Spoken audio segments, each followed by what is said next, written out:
ಹಾ ಸರಿ, ನಾನು ಯಾವ್ದಕ್ಕೂ ನಿಮ್ಗೆ ಈವ್ನಿಂಗ್ ಇನ್ಫಾರ್ಮ್ ಮಾಡ್ತೀನಿ. ಲೋ ಸಿತಾರ್, ಭಾವನ ನನ್ನ ಬ್ಲಾಕ್ ಮಾಡ್ಬಿಟ್ಟಳು. ಅವಾಗಿಂದ ಒಂದ್ ಮೆಸೇಜ್ ರಿಪ್ಲೈ ಬರ್ತಿಲ್ವೋ? ಬ್ಲಾಕ್ ಮಾಡಿದ್ರೆ ಮೆಸೇಜ್ ಅಲ್ಲಿ ನಾನು ಬರುತ್ತೆ.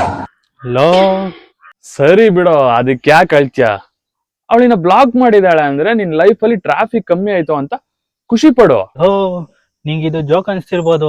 ನಾನು ಅವಳನ್ನ ಎಷ್ಟು ಪ್ರೀತಿ ಮಾಡ್ತಿದ್ದೆ ಅಂತ ನಿಂಗೆ ಗೊತ್ತಾ? ಗೊತ್ತು. ನೀನ್ ಅವಳನ್ನ ಎಷ್ಟು ಪ್ರೀತಿಸಿದೆ ಅಂತಾನು ಗೊತ್ತು, ಅವಳನ್ನ ಎಷ್ಟು ಮಟ್ಟಿಗೆ ಪ್ರೀತಿಸಿದ್ಲು ಅಂತಾನು ಗೊತ್ತು. ಈಗ ನೀನೇ ನೋಡು, ನೀನ್ ಅವಳು ಕೊಟ್ಟಿರೋ ಈ ಗ್ರೀಟಿಂಗ್ ಕಾರ್ಡು, ಈ ಗಿಫ್ಟ್, ಈ ಚಾಕ್ಲೇಟ್ ಗಳಿಗಿಂತ ಅವಳು ನೀನ್ ಕೊಟ್ಟಿರೋ ಬಿಲ್ಗಳೇ ಜಾಸ್ತಿ ಇವೆ. ಈಗ್ಲಾದ್ರೂ ನಿನ್ನ ಅಕೌಂಟ್ ಅಲ್ಲಿ ಬ್ಯಾಲೆನ್ಸ್ ಉಳಿಯುತ್ತೆ, ಅದನ್ನ ನೋಡಿ ಖುಷಿ ಪಡು. ಓ, ನಿನ್ನ ಹತ್ರ ಎಮೋಷನಲ್ ಆಗಿ ಮಾತಾಡೋದೇ ವೇಸ್ಟ್. ಲೇ, ಎಮೋಷನ್ ಇರ್ಲಿ, ಆದ್ರೆ ಮೋಷನ್ ಆಗದಿರೋ ತರ ನೋಡ್ಕೋ. ಮೋಷನಾ? ಅದೇನ್ ಹೇಳ್ತಿದ್ಯಾ, ಸ್ವಲ್ಪ ಅರ್ಥ ಆಗೋ ತರ ಹೇಳ. ಅಂದ್ರೆ ಮೋಸ ಹೋಗ್ಬಾರ್ದು ಅಂತ. ಯೋಚನೆ ಮಾಡಿ ಪ್ರಯೋಜನ ಇಲ್ಲ, ಈಗಾಗ್ಲೇ ಮೋಸ ಹೋಗ್ಬಿಟ್ಟಿದ್ಯಾ. ಇದೇ ಖುಷಿಗೆ ನಮ್ ಶಂಕರಣ್ಣನ ಅಂಗಡಿಲಿ ಸ್ಟ್ರಾಂಗ್ ಕಾಫಿ ಕುಡಿಯೋಣ. ಬ್ಲಾಕ್ ಮಾಡಿರೋ ನಾನು ನೆನ್ಸ್ಕೊಳ್ಳೋ ಬದಲು ಬ್ಲಾಕ್ ಕಾಫಿ ಕುಡಿಯೋದೇ ಬೆಟ್ರು. ಬಾ.